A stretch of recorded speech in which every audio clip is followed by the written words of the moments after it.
Təsəvvür edin. Bizim yer kürəmiz saniyədə 460 metr sürətlə fırlanır.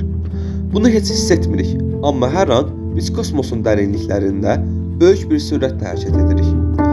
İndi isə düşünün ki, yer kürəsi bir anda fırlanmağı dayandırdı. Görəsən nə baş verərdi?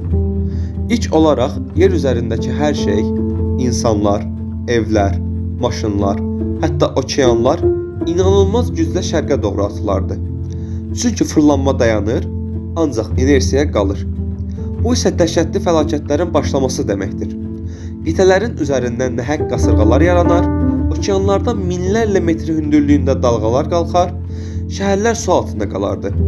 Bir anda dünyamız tanınmaz hala gələrdi. Lakin bu, yalnız ilk dəqiqələrdə baş verəcək dəhşət olardı. Sonrakı aylarda və illərdə isə başqa fəlakətlər meydana çıxardı. Yer kürəsi fırlanmadığı üçün artıq gündüz və gecə sistemi dəyişməzdi. Təsəvvür edin ki, planetin bir tərəfi həmişə günəşin altında yanır, digər tərəfi isə qaranlıqda donur.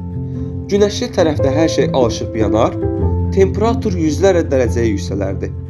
Digər tərəfdə isə həyat tamamilə donardı. Bu dəyişiklik yalnız insanlar üçün yox, bütün canlılar üçün ölümcül olardı. Bitkilər fotosintez edə bilməzdi. Heyvanlar yaşamaq üçün uyğun mühit tapa bilməzdilər.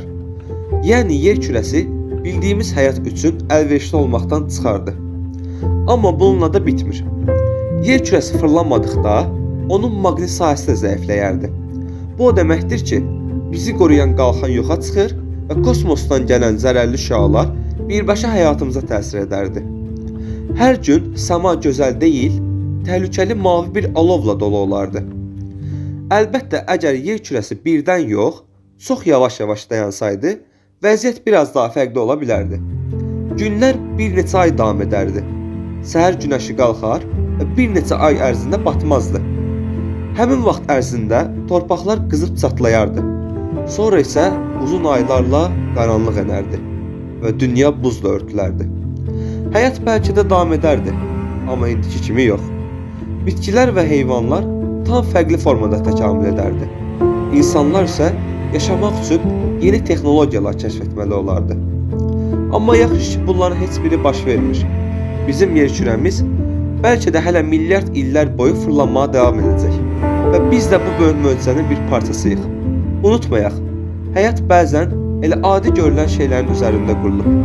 Yer kürəsinin fırlanması da onlardan biridir.